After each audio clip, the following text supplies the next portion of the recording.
د ټال ناول درنو اوریدونکو د ارواښاد نصیراحمد احمدي د دې ناول ومې برخې ته راورسېدو. هیله ده چې دغه برخه هم تر پایه راسره واورئ. ځواب یې وانه ښځې له مور سره خبرې کولې. کله کله به یې وخندل. ارزو بیرته اشپزخانې ته ورغله. غلې پر څوکۍ کېناسته. اشپزې په غوړو کې کوفته سره کوله. ارزو وویل څه وکم؟ اشپزې ور وکتل. ته یې اشپزخانې ته نه یې نیولې، میرمن رقیې ته ورشه. ارزو ورغله، د بوډۍ تر څنګ ودرېده. نادیې ور وکتل. بوډۍ وویل دا ارزو نومیږي، پر ما پام کوي. نادی نجلۍ ته وخندل. خوږې کېدای شي چې مور او لور یوازې پرېږدي. ارزو اشپزې ته ورغله. وی ویل خندا یې له زړه نه وه. اشپزې حیرانې سترګې ور واړولې. ارزو وویل مازې یې خوله سره کش کړه. اشپزې وویل نو څه درته وکړي؟ خو په خندا کې ټول مخ بدلیږي. غومبر یعنی اننګي د باندې راوځي. د مخ پوستکی تازه کیږي. سترګې ځلا پیدا کوي. د دوی خو آن د خولې کنجونه هم ګونځې ونه کړي، لکه ډبره چې درته وخاندي. اشپزې څه به نه ویل. ارزو خپلې کوټې ته لاړه. پر کټ ستونې ستیغه پرېوته. غرمې ډوډۍ ته ورغله. یو وخت یې پام شو چې نادیه، مریم او جاوید په حیرانۍ ورته ګوري. ورو غږ یې واورېده. ها ګوتې دې پاکې که. ورو یې وکتل. بصیر کاغذي دسمال ورته نیولی و. ارزو غوړې ګوتې پاکې کړې. شیبه وروسته یې لوښي اشپزخانې ته یوړل. اشپزې د فرني پر سر ماتې کړې پستې اچولې. اشپزې وویل ته باید پر قاچوغه خوراک وکړې. ارزو ور وکتل. خوند نه راکوي، خو ځینې خبرې باید د نورو لپاره ومنو. ارزو وویل نو د نورو یې زما په خوراک کې څه؟ دوی ته خو مې تاوان نه دی ور رسولی. زه همداسې خوراک کوم، نه دې راته ګوري. اشپزې سر وخوځاوه. څه یې ونه ویل. ارزو چمن ته ووته. د ونې سیوري ته کېناسته. چوپه چوپتیا وه. کله کله به د دیوال تر شا یو موټر تیر شو. دی د ونې پر ډډه پورې ولي لګولی و. سترګې یې پټې کړې. یو وخت یې اوږه وخوځېده. ورو یې وکتل. خدمتګاره غوسه وه. نه اورې میرمن نادیه دې غواړي. ارزو په بیړه ورغله. بوډۍ هماغسې له خپلې لور سره خبرې کولې. نادیې ورته وکتل. وی ویل ابۍ باید په خپل وخت دوا وخوري. ارزو پورته وخته. شیبه وروسته بوډۍ په نزړه ډکه کاشوغه دوا تر ستوني تېره کړه. ماسپښین نادیه له خپلو اولادونو سره کوټې ته لاړه. ویل یې چې د تیارې 14 ساعته مزل بې خوبه کړي دي. ماخستن یوازې نادیه روډۍ ته راښکته شوه. اولادونه یې ویده ول. سهار بیا بوډۍ له خپلې لور سره خبرې کولې. جاوید نه و. مریم پر خپلو زنګنو د ایښې لیپټاپ کمپیوټر سکرین ته کتل. ارزو ورغله. د مریم تر څنګ کېناسته. مریم په بیړه د لیپټاپ سکرین له کیبورډ سره ولګاوه. ارزو ته یې وکتل. ټنډه یې تروه شوه. بوډۍ په لوړ غږ څه وویل، خو ارزو یې په خبره ونه پوهېده. د نادیه ور پام شولو. ارزو یې د لاس په اشاره ور وغوښته. نجلۍ ورغله. نادیه په پوست غږ وویل خورې له اجازې پرته د بل کمپیوټر ته کتل ښه نه دي. ارزو په حیرانۍ ورته کتل. بوډۍ وویل تږې یم. ارزو له یخچاله جیک ور واخیسته. بیرته بوډۍ ته ورغله. ډک ګیلاس یې ورته ونیوه. راهی شوه. د ماشوم کغا یې واورېده. کټ ته ورغله. د کوچني سره خوله او سپینه چاغه غاړه په رڼو لاړو لانده وه. ارزو ماشوم تر غومبرې کش کړ. د هغه پر خولې د خپل ټیکري پیڅکه تېره کړه. له غوسې ډکه ناره یې واورېده ما. نادیه په بیړه د بوتل پر اوبو د کوچني خوله ور پرېمینځله. ارزو ته یې وکتل. په خوشکې وویل په هر څه کار مه لره. ارزو خپلې کوټې ته لاړه. شیبه وروسته دروازه وچنګېده. اشپزه د پرتې نجلۍ تر څنګ کېناسته. ارزو په غریو کې وویل د کوچني غاړه لنده وه. اشپزې وویل ځینې خلک د ښو ارزښت نه لري، کار مه پرې لره. نو ما خو بد کار نه و کړی. اشپزې سوړ اسویلی وایسته. تا ښه کار وکړ، خو ښو خلکو ته نه. میرمن نادیه فکر کوي چې ټیکری دې ناولی دی. ماشوم ناروغه کوي. ټیکری مې پاک دی. لمونځ ورسره کوم. اشپزې سوړ اسویلی وایسته. ځینې خلک تر خدایه لویه درجه غواړي. غلی شوه. وی ویل دوی وایي چې ماشومان نازکه دي، که لږ بې احتیاطي ورسره وکړو میکروبونه یې وجود ته داخلیږي. ارزو وویل نو زما ورور خو ټوله ورځ په خاورو کې ګرځي. یو ورځ هم اشپزه په خبرو کې ورولوېده. خوار یوازې یو نیکمرغي لري. میکروبونه د هغه بدن له میکروبونو سره مقاومت لري، ژر نه ناروغه کیږي. اشپزه ودرېده. ارزو وویل نو د میرمن نادي زوی ناروغه کیږي؟ فکر نه کوم. د ارزو شونډې مازې ورپېدې. اشپز وویل څه دې وویل؟ دعا مې وکړه. خدایا خیر دی، د میرمن نادي په زوی څه مه کوه، که مریض شو له کاره مې وباسي. اشپز وخندل. د نجلۍ په ککرۍ لاس تیر کړ. وی ویل ماشوم ته مه ورنږدې کیږه. ښه؟ ارزو لندې سترګې ورواړولې. اشپزه له کوټې ووته. اشپزې مازدیګر کور ته د تګ تیاری نیوه چې ارزو تر لمنې کش کړه. اشپزې په حیرانۍ ورته وکتل. ارزو ماشوم ته ګوته ونیوله. کوچنی پر کوچ پروت و. سپي اوږده سره ژبه را ایستلې وه. د ماشوم غومبره یې څاټه. اشپزې مخ ورواړوه. سپینه چپن یې پر کوټبند را وځړوله. ارزو وویل میرمن نادیه خبره کم؟ نه په خپله ورته متوجه ده. نو سپی ولې ورننه شړي؟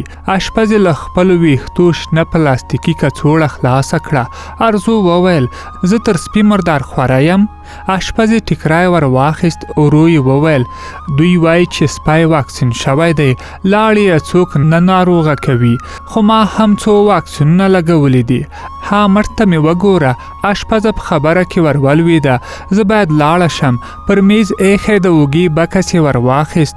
ارزو وویل دوی زما له لاس او ټیکري کرکه کوي، خو د سپي له لاړو یې بد نه راځي. اشپزې سوړ اسویلی وایست. د میرمن رقیې دوا دې هیره نشي، سمه ده؟ نجلۍ په حیرانۍ ورته کتل. اشپزه له اشپزخانې ووته. بیرته را وګرځېده.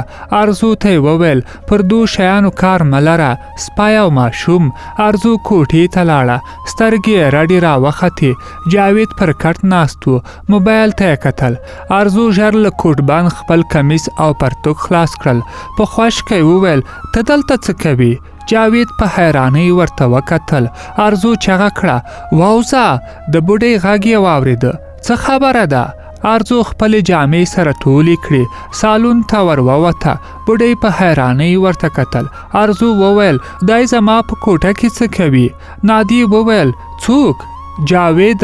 نادي هلک ته ورناره کړه. جاوید راغی. ښځې په انګلیسي څه وویل. هلک لنډ ځواب ورکړ. لاړ پر کوچ کېناسته. تلیفون یې سترګو ته ونیوه. نادیه وویل وایي چې زړه یې تنګ و. کوټې ته ورغی. په دې کې نو څه خبره ده؟ ارزو وویل نو په دې کې څه خبره ده چې د یو چا کمپیوټر ته ګوري؟ که اجازه وي نو د چا کوټې ته بې اجازې ننوتل هم ښه نه دي. هلته زما پرتوګ را ځړېده. ما ته د جومات ملا ویلي چې د خپل پلار او مور کوټې ته هم بې اجازې مه ورځئ. د نادي تندي ګونځې پیدا کړې. بوډۍ ته یې وکتل. وی ویل کوم بل په خبره پوه څوک دې نشوای موندلی؟ ولاړه شوه. ماشوم یې ور واخیست. پورته وخته. بوډۍ په غوسه وویل ګوره نجلۍ، دوی له امریکا راغلي، خوی او عادتونه یې له تا سره فرق کوي. تا ته راځړېدلی پرتوګ مهم دی، خو دوی دا عادي ټوټه ګڼي. که غواړي چې کار وکړي نو له ځینو خبرو باید تیره شي. د نجلۍ په سترګو کې اوښکې راغلې. منډه یې واخیسته. په کوټه کې پرېوته. نیم ساعت وروسته ور وټکېده. ارزو کېناسته. د بصیر غږ یې واورېده. درتلی شم؟ نجلۍ په غریو کې وویل هو. دروازه خلاصه شوه. بصیر وویل ته ژاړې؟ ارزو مخ واړاوه. سړی نجلۍ ته مخامخ پر څوکۍ کېناست. ورو یې وویل په ژړا کې ښه نه ښکارې. ارزو غالۍ ته کتل. بصیر وویل له مور سره مې وغږېدم. دومره لویه خبره نه وه. د ارزو ژړا یو دم تیزه شوه. په ژړا کې وویل زه کور ته ځم. سړي څه ونه ویل. غلی و. ارزو ژړل. بصیر له کوټې ووت. خو لنډ وخت وروسته بیرته له جاوید سره راغی. هلک نجلۍ ته مخامخ ودرېده. څه یې وویل؟ ارزو ور ونه کتل. جاوید بیرته له کوټې ووت. بصیر وویل بخښنه یې وغوښته، بیا به تکرار نشي. ارزو سلګۍ وهلې. بصیر ودرېده. ورو یې وویل هله نو مخ ته دې یوه لپه اوبه ور واچوه. زه په سالون کې درته معطله یم. یو چیرې ځو؟ ارزو په بیړه ورته وکتل. وکتل. سړی له کوټې ووته. دروازه خلاصه پاتې شوه. ارزو نازک ټوخی واورېده. سر یې پورته کړ. مریم په ورو کې ولاړه وه. ارزو بیرته غولي ته وکتل. مریم د نجلۍ تر څنګ کېناسته، خو ارزو یې په خبره ونه پوهېده. د بصیر ناره راغله. ارزو یې په غږ کې د مریم نوم واورېده. مریم د نجلۍ پر اوږو لاس کېښوده. ارزو ور وکتل. د مریم سرې صافې شونډې له مسکا ډکې وې. بصیر په دروازه کې ودرېد. ویې ویل هله نو مه ناوخته کوئ. بیا یې په انګلیسي مریم ته څه وویل. مریم ارزو تر مټ ونیوله. دواړه د باندې ووتې. نادي بوډۍ موټر ته ور پورته کوله. ارزو د موټر په شاتني سیټ کې کېناسته. په لاره کې یوازې نادي او بصیر خبرې کولې. دوی د کابل په ګڼه ګوڼه غږېدل. نادیه هر پوخ تعمیر ته خوشحاله وه. ویل چې کابل په وروستیو کلونو کې ترقي کړې ده. سړکونه تر یو حده جوړ شوي دي. د ښار پاکوالی ښه دی. د دې خلکو په رنګونو کې د ژوند اثرات لیدل، خو بندو لارو او د موټرو بې قانونه تګ یې زړه خوړ. نادیه په یو چهارراهي کې یو سپندي ته 50 ونیوه. سوالګر خبر شول. بصیر د موټر ښیښې پورته کړې، خو ښیښو ته نږدې لا هم جنګې خولې ښکارېدلې. دوی تر هغه ولاړ وو چې لاره خلاصه شوه. لمر ولوېده. د کرغې بند ته ورسېدل. موټر د یو کوچني شخصي پارک لوی دروازې ته ودرېد. د لویو پر سر سل او د کوچنیو 50 افغانۍ ټیکټ و. پارک ښکلی ښکارېده. په چمن کې نری منظم سړکونه وو. د هسکو ونو شنې څانګې پر ګڼو رنګېدلو غرپو راټیټې وې. په لویه زانګو کې نجونې، ماشومان او لویان تاوېدل. ورهاخوا هوټلي په خړ لوګي کې کباب ته پکای واهه. دوی ټول یو فرشوي غټې غرفې ته ورغلل. بصیر او ارزو له موټره لوښي، میوه او نور وسایل راښکته کړل. یوه شیبه کېناستل. وروسته ټول په پارک کې راوګرځېدل. ارزو د بوډۍ څوکۍ ټیله کړه.